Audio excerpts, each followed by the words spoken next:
નમસ્કાર મિત્રો, સ્વાગત છે તમારું આપણી ચેનલમાં. તો મિત્રો હવે લાસ્ટ દિવસ બાકી છે, લાસ્ટ વીક તૈયારી કરવા માટે. તો હવે આપણે તૈયારીમાં થોડું પાછી પાની કરવાની થતી નથી, અને જેટલા આપણી સાથે જોડાયેલા છે એ લોકોને ખાસ કહું છું, જેમ આપણે કંડક્ટરમાં પહેલો નંબર હતો ને ગુજરાતમાં, એમાં આમાં આપણો પહેલો નંબર હશે ને હશે જ. બરાબર, આપણો વિદ્યાર્થી જ પહેલા નંબર ઉપર છે.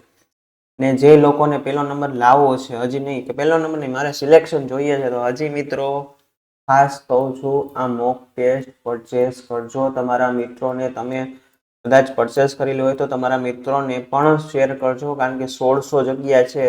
એટલે મને એવું છે કે લો, જો તમે 40% નહીં લાવો તો 1600 જગ્યા આપણે ખાલી રાખવી નથી. ગયા વખતે 300 જગ્યામાંથી જો ખાલી રહેતી તો 1600માં આપણે ખાલી રાખવાની નથી. 40% માર્ક્સ કવર કરવા છે. તો મિત્રો હવે તમને એક વાત કહી દઈએ ને, કે આ જે કરશો ને એટલો અમે શ્યોર છીએ. 20 મોક ટેસ્ટ એટલે 2000 પ્રશ્નો. બરાબર, આયોજન સરળ બંધ, ટેકનિકલ નોન ટેકનિકલ. બીજો મિત્રો આમાં તમને કમ્પ્યુટર અમે આપી દીધું, બરાબર, ઈડી આપ્યું, WCS આપ્યું, અને ટેકનિકલના 800+ પ્રશ્નો છે, મોસ્ટ આઈએમપી, બરાબર, વિથ સોલ્યુશન. આ તમને આમાં આપ્યું છે. મિત્રો આટલું કરશો ને એટલી ગેરંટી છે કે 40% માર્ક્સ સિક્યોર જ છે તમારે. એમાં કોઈની કદાચ એનાથી વધારે આવશે, પણ 40% તો આવશે જ. એટલે હજી કહું છું મિત્રો, જોડાઈ જજો. ન જોડાય તો જોડાઈ જજો, કારણ કે તો તમારું સિલેક્શન, એટલીસ્ટ સિલેક્શન તો થઈ જાય, સ્કોર ના આવે તો. બરાબર, અને 40% તો કવર થઈ જાય. એટલે યાદ રાખજો મિત્રો, બરાબર. અને આ આપશો ને મોક ટેસ્ટ તો ખબર પડશે નેગેટિવ માર્કિંગ શું ચીજ છે, કારણ કે તમને નેગેટિવ માર્કિંગ વિશે પહેલા આઈડિયા નથી. એટલે નેગેટિવ માર્કિંગ વિશે જાણવા માટે પણ આ વસ્તુ ખૂબ અગત્યની છે. અને સારું રિવિઝન કરવું હોય, મારે તો 7500 પ્રશ્નો કરી લેવા છે, તો સિક્યોર, 100% સિક્યોર. બરાબર, કદાચ રેન્કમાં પણ આવવું છે તો લઈ લ્યો આ બુક. બરાબર, ઈ બુક આરામથી રોજના 1000-1500 પ્રશ્ન, 1000 પ્રશ્નો મિત્રો આરામથી થાય. આરામ 1000 પ્રશ્નોનું રિવિઝન કરી લ્યો એટલે તમારું આ સોમવાર છે આજે, બરાબર, એટલે આવતા રવિવાર તમારી પરીક્ષા, એટલે આ તમારું થઈ જાય. અને આમાં ઈ બુક આપેલી છે, ઈ બુક જોઈ લ્યો, મોક ટેસ્ટ આપી દો. આટલું મિત્રો કરજો. અને કોર્સ જો કોઈને લેવું હોય તો લાસ્ટ ટાઈમ તો 499 છે, જેમાં ફૂલી કવર થાય છે. જો તમારી તાકાત હોય રોજના 10 કલાક વાંચવાની, તો 6 દિવસમાં આ બધું કવર થઈ શકે છે. આપણે ચાલુ કરીએ આજનો આપણા લેક્ચર. તો સૌથી પહેલો ક્વેશ્ચન છે કે ભાઈ, કટિંગ બ્લો પાઇપમાં ઓક્સિજન અને એસિટિલિન, બે મિત્રો ગેસ હોય, એક ઓક્સિજન હોય અને એક એસિટિલિન હોય. ગેસનું નિયમન કરવા માટે શું વપરાય છે? અને નિયમન એટલે કે કેટલા પ્રમાણમાં એનો ફ્લો કરવો છે, એના માટે શું વપરાય? Control valve, regulator, pressure valve કે એક પણ નહીં. તો શું આવશે મિત્રો? વાયુનું ગેસનું નિયમન કરવા માટે રેગ્યુલેટર વપરાય છે. શું વપરાય છે? રેગ્યુલેટર. ઓક્સિજન એટલે O2 અને એસિટિલિન એટલે મિત્રો શું થાય? હાઇડ્રોકાર્બન, HC ગણો, પછી એમાં એના અલગ અલગ સ્વરૂપ હાઇડ્રોકાર્બન. તો એને નિયમન કરવા માટે રેગ્યુલેટર હોય. કંટ્રોલ વાલ્વ નથી હોતું મિત્રો. ઘણા લોકો કંટ્રોલ વાલ્વ લખશે, પ્રેશર વાલ્વ લખશે, પણ શું હોય? રેગ્યુલેટર. નેક્સ્ટ ક્વેશ્ચન મિત્રો, આ ટાપની ટેપ છે, ટેપ, બરાબર, ટાઈપિંગ વિશે. ટેપ અને ડાઇસેટ બે સેટ આવે છે, બરાબર. એનો ઉપયોગ શું કરવા માટે થાય છે? પાઇપને કાપવા માટે, થ્રેડને કાપવા માટે, વેલ્ડિંગ કરવા માટે કે ફાઇલિંગ કરવા માટે? તો મિત્રો ટેપ અને ડાઇસેટનો ઉપયોગ થાય છે થ્રેડ કાપવા માટે. શું કરવા માટે થાય છે? થ્રેડ કાપવા માટે ટેપ અને ડાઇસેટનો ઉપયોગ થાય છે. મલ્ટીગ્રેડ ઓઇલ શું છે? ઓઇલ પણ કેવું? મલ્ટીગ્રેડ. દૂધ અને ઓઇલ, પાણી અને ઓઇલ, ફક્ત જૂનું ઓઇલ કે બે પ્રકારનું ઓઇલ? મિત્રો મલ્ટીગ્રેડ છે એટલે બે જુદા જુદા ગ્રેડના ઓઇલ છે, એને મિશ્રિત કરવામાં આવેલું, એટલે એને ક્યાં એમ બે પ્રકારનું ઓઇલનું મિશ્રણ, એટલે એને શું કહેવામાં આવે છે? મલ્ટીગ્રેડ ઓઇલ. શું કહેવામાં આવે છે? મલ્ટીગ્રેડ ઓઇલ. પછી 12 વોલ્ટની બેટરીમાં કેટલા સેલ હોય છે? કેટલા વોલ્ટની બેટરી છે? 12 વોલ્ટ, જે કોમન બેટરી છે. એમાં સેલ કેટલા હોય? 2 હોય, 3? તો જનરલી મિત્રો આ ખાસ યાદ રાખજો, 12 વોલ્ટની બેટરીમાં 2 વોલ્ટના કેટલા સેલ હોય? 6 સેલ હોય. એટલે 6 દુ 12 થાય. તો સાહેબ આ સિરીઝમાં હોય કે પેરેલલમાં? મિત્રો યાદ રાખજો કે સિરીઝમાં વોલ્ટેજનો સરવાળો થાય, એટલે આ 6 એ 6 સેલ કેમાં હોય? સિરીઝમાં આપેલા હોય છે. આ સિરીઝ કનેક્શન છે. એટલે 12 વોલ્ટની બેટરીમાં 6 સેલ હોય, એક સેલની કિંમત કદાચ તો 2 વોલ્ટ હોય, અને બધા સેલ કેમાં હોય? સિરીઝમાં હોય. મિત્રો આપણે જે તમને જે PDF આપી છે ને, એમાં આવી તો બધું સમજાવેલું છે વિથ સોલ્યુશન, બરાબર. એને મોક ટેસ્ટમાં જોઈ લેજો અને તમારા મિત્રોને પણ શેર કરજો. નેક્સ્ટ ક્વેશ્ચન, એસિટિલિન ગેસને શુદ્ધ કરવા માટે શું વપરાય છે? એસિટિલિન ગેસ છે મિત્રો, ગેસ શુદ્ધ હોવો જોઈએ, બરાબર. તો એને શુદ્ધ કરવા માટે શું? Control valve, safety valve, purifier, એક પણ નહીં. તો મિત્રો આના માટે જે પ્રોસેસ છે ને પ્યોરિફાયર શું છે? સેફ્ટી વાલ્વનો એનો ઉપયોગ કરીને પણ ઘણા ગેસને શુદ્ધ કરવામાં આવે છે, પણ આના માટે શું છે? પ્યોરિફાયર. રિલે શું કરે છે? એ આપણો ઇલેક્ટ્રિકલનો પ્રશ્ન છે કે ભાઈ રિલે એટલે શું, બરાબર. રિલે શું કરે? શોર્ટ સર્કિટ બનાવે છે, ઓટોમેટિક સ્વિચિંગ કરે છે, પાવરને ઘટાડે છે, બેટરી ચાર્જ કરે છે. મિત્રો ઘણા આવું લખે પાવર ઘટાડે. ભાઈ રિલે પાવર ઘટાડતું નથી. રિલે શું છે? ઓટોમેટિક સ્વિચિંગ કરે છે. જ્યારે એને કોઈ વસ્તુ ફોલ્ટ જે પ્રકારનું રિલે હોય ફોલ્ટ ડાયગ્નોઝ થાય એટલે ડિટેક્ટ થાય એટલે એ સિગ્નલ આપે છે. એ સિગ્નલ ઓન ને હોય કે ઓફ ને હોય એટલે ઓટોમેટિક સ્વિચિંગ જેવું કામકાજ કોણ કરે છે? રિલે કરે છે. ઓટોમેટિક સ્વિચિંગ કરી નાખે, બરાબર. પછી ડ્રમ બ્રેકમાં ઘર્ષણ ક્યાં બને છે? જે બ્રેક ડ્રમ બ્રેકમાં ઘર્ષણ ક્યાં બને છે? બ્રેક લાઇન, બ્રેક શુ અને ડ્રમ વચ્ચે, પેડલ ઉપર, વ્હીલ બેરિંગમાં. તો મિત્રો ક્યાં આવશે? તો ડ્રમ બ્રેકમાં જે ઘર્ષણ થાય છે એ ક્યાં બને છે? બ્રેક શુ અને ડ્રમ વચ્ચે ઘર્ષણ થાય છે. ક્યાં બને છે? એક બ્રેક શુ અને ડ્રમ વચ્ચે અહીંયા ઘર્ષણ ક્રિએટ થાય છે. નેક્સ્ટ ક્વેશ્ચન જોઈએ. કટિંગ નોઝલની સાઇઝનો આધાર જનરલી કેના ઉપર હોય છે? કટિંગ નોઝલ હોય છે એની જે સાઇઝ હોય મિત્રો, કદાચ ઘણીવાર જોઈએ તો એની પોઇન્ટેડ હોય, ઘણી કામ ચોરસ ટાઈપ હોય, એની લાંબી હોય ઘણી. એ સાઇઝનો આધાર શેના ઉપર હોય છે? કટિંગ નોઝલના પ્રકાર ઉપર, મટીરિયલની જાડાઈ ઉપર, ઓક્સિજનની શુદ્ધતા ઉપર કે આપેલ તમામ ઉપર. તો મિત્રો આમાં શું આવશે કે મટીરિયલની જે જાડાઈ હોય ને, જે મટીરિયલને કટિંગ કરવાનું છે એના ઉપર ડિપેન્ડ છે એની નોઝલની સાઇઝ આપણે કઈ રાખવાની હોય છે, એટલે મટીરિયલની જાડાઈ. પાવર સ્ટેરિંગ શું કરે? મિત્રો હમણાં બધી ગાડીમાં ભાઈ આમાં શું છે? પાવર સ્ટેરિંગ છે ભાઈ, પાવર સ્ટેરિંગ છે, બરાબર. જૂની ગાડીમાં પાવર સ્ટેરિંગ આવતું નથી. બ્રેકિંગ કરે છે, બ્રેકિંગ સિસ્ટમ ટૂંકમાં સારું કરે છે, સ્ટીરિંગ હળવું બનાવે છે, ઈંધણ બચાવે છે કે બેટરી ચાર્જ કરે છે? તો બધા ઈંધણ બચાવતો છે. પણ મિત્રો પાવર સ્ટેરિંગ એટલે સ્ટેરિંગ છે ને એકદમ હળવું થઈ જાય, કારણ કે એમાં ઓઇલનો પ્રભાવ હોય, ઓઇલથી હાઇડ્રોલિક સિસ્ટમ હોય. એટલે જે સ્ટેરિંગ છે ને, પહેલા તમે જોયું ને તો પહેલા કરીને બધા આપણે ગાડી વાળતા તો આખું આમ ચકેડું ફેરવવું પડતું, બરાબર. પાવર સ્ટેરિંગ હોય તો બે આંગળીથી તમે આમ થાય, બે આંગળીથી, અને આમ એકદમ સ્મૂથલી કામ કરે, બરાબર. કારણ કે અને ઘણીવાર આપણે કહેતા હોય કે જેને જૂની ગાડી ચલાવે ને પાવર સ્ટેરિંગ હલાવતા પહેલાં થોડું ધ્યાનથી જોવું, કારણ કે એ જો આમ આખું ફેરવી લે છે ને તો આખું ચક્કડું ફરી જાય. એટલે પાવર સ્ટેરિંગ એકદમ હળવું બની જાય, એકદમ સોફ્ટ બની જાય, એકદમ જરાય હાર્ડ હોય નહીં. નેક્સ્ટ ક્વેશ્ચન જોઈએ. સ્ટીલ રૂલ થી કયા એકમમાં માપી શકાય છે? સ્ટીલ રૂલર જે લંબાઈ માપવા માટે વપરાય છે એનાથી કયા એકમમાં આપણે લંબાઈ? તો આ સ્ટીલ રૂલ છે ને, આ છે મેઝરિંગ ઇન્સ્ટ્રુમેન્ટ. મેઝરિંગ ઇન્સ્ટ્રુમેન્ટ છે ને બધા આપણે ઈ બુકમાં મેં મૂકેલા છે, બહુ મસ્ત રીતે સમજાવ્યા છે આકૃતિ સાથે, બરાબર. તો એ મેઝરિંગ ઇન્સ્ટ્રુમેન્ટમાં આ એક ભાગ છે, એમાં સ્કેલ છે.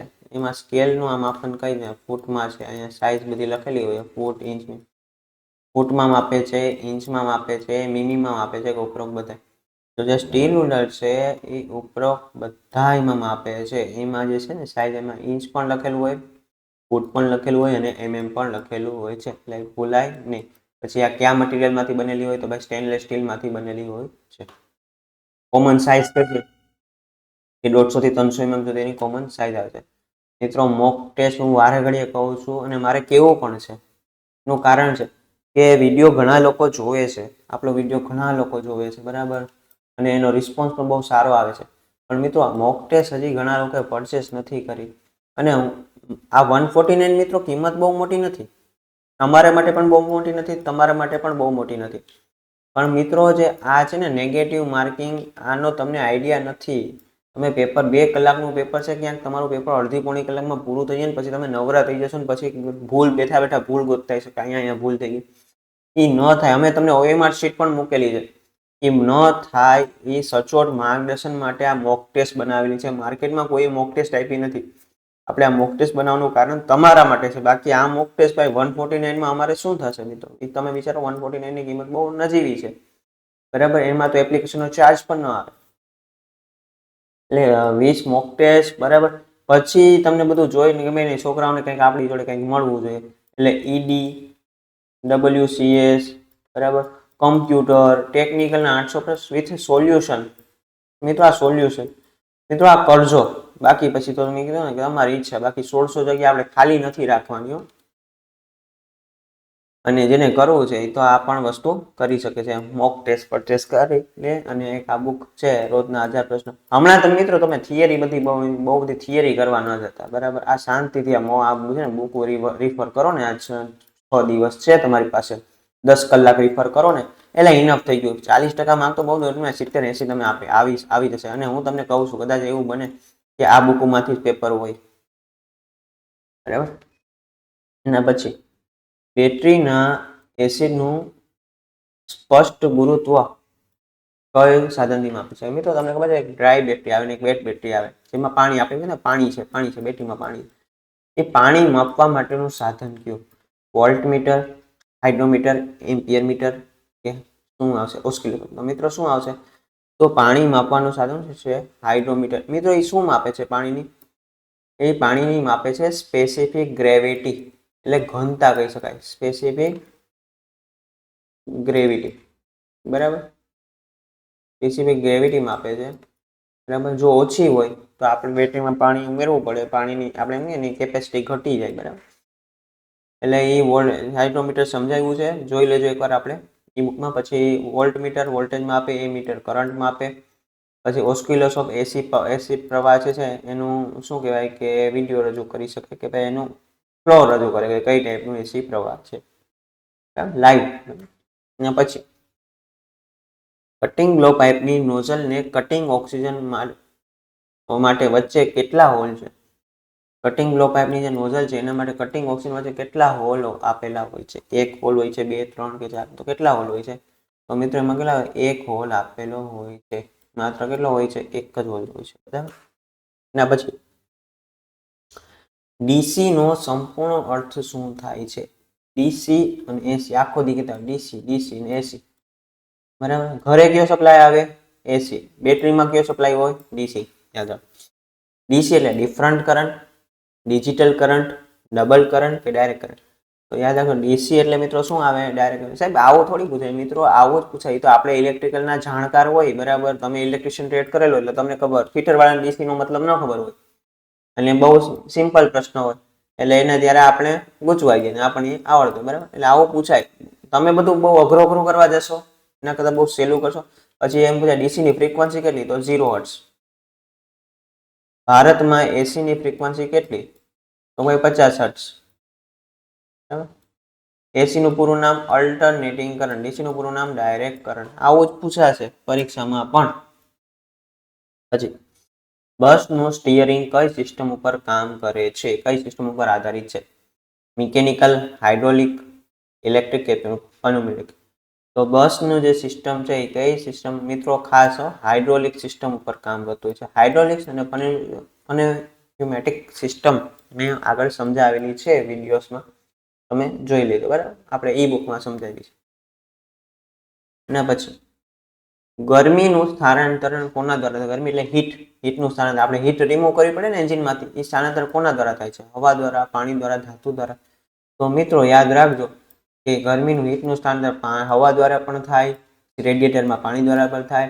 પછી નાના ઇક્વિપમેન્ટ હોય તેમાં એલ્યુમિનિયમ હીટ સિંક તરીકે કામ કરતું હોય એના દ્વારા પણ થાય. એટલે શું છે? ગરમીનું સ્થાનાંતરણ આપેલ બધી વસ્તુ દ્વારા કરવામાં આવે છે. તો પછી ટ્યુબલેસ ટાયર અને ટ્યુબ ટાયર વચ્ચેનો મુખ્ય ફાયદો શું છે?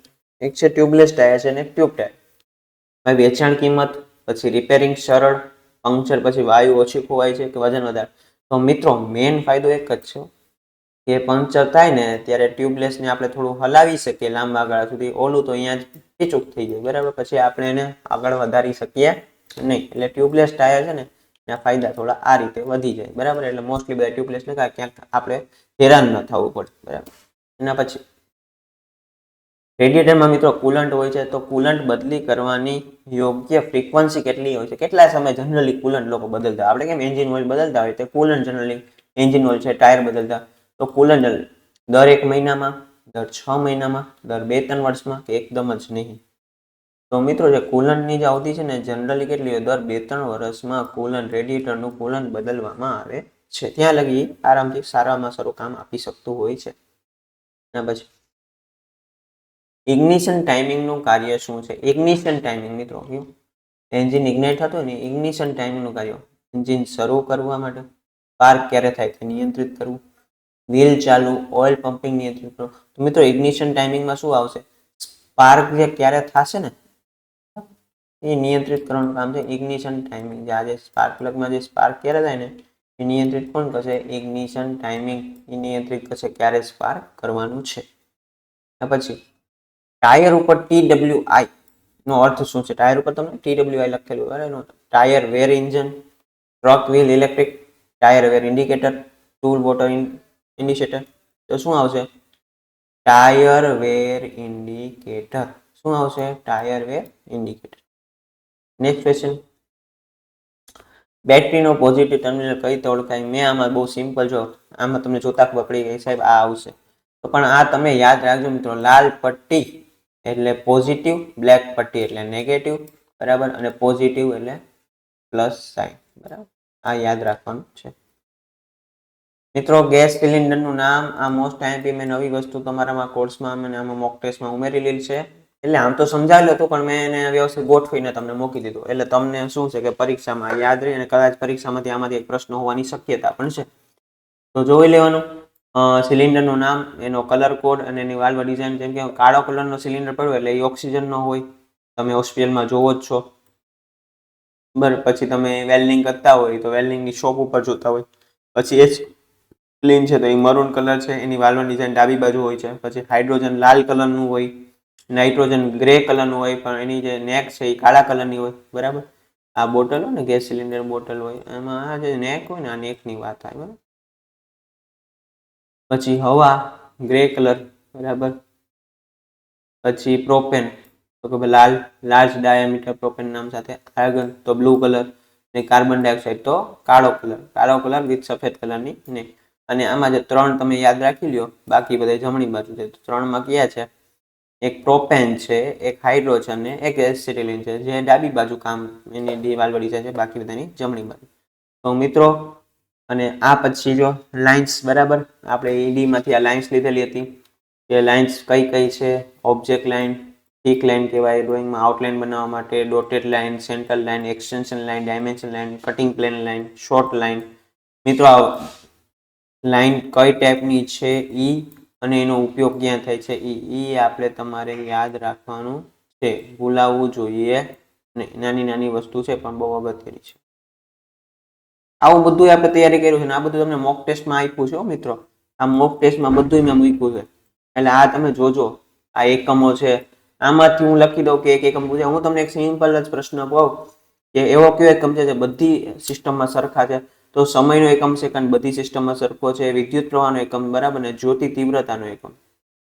બાકીના એકમ તમારે હવે યાદ રાખવાના છે. હવે હું આ વસ્તુ સમજાવતો નથી બરાબર, કારણ કે આપણે ઓલરેડી સમજાવેલી છે. પણ નાની નાની વસ્તુ મિત્રો બહુ અગત્યની છે. તમે બધું બહુ અઘરો કરવા જાઓ છો પણ પેલા તમે નાની વસ્તુ આ કરો, રિઝલ્ટ ઓટોમેટિક મળી જશે. એટલે આ ખાસ તમારે કરવાનું છે. અને મોક ટેસ્ટ ખાસ મિત્રો આ મારે ખાસ જોઈએ છે. આમાં મારે કોઈ કચાશ જોતી નથી. આ બધાએ કરવાની છે. આ વિશેષ હવે તો હું કહી દઉં છું ને, વિશેષ ગોખી નાખજો. આ 2000 પ્રશ્નો ગોખી નાખો, 40 માર્ક તો આવશે તમે. અને હું એમ કહું છું જેટલા અમારી સાથે જોડાયેલા છે ને એને તો હું કહી જ દઉં છું કે તમને એમ લાગશે કે સાહેબમાં આપણે આ છે ને સાહેબની બુકમાંથી જ પેપર મૂક્યું છે અથવા રિવિઝન થાય છે એવું લાગે. સાહેબ આ રિપીટ તમે એમ કહો સાહેબ રિપીટ આપણે જે કન્ટેન્ટ આપેલું છે એટલું બધું ક્રીમ આપેલું છે કે તમને પરીક્ષામાં એમ લાગે કે આ રિપીટ જ થાય છે.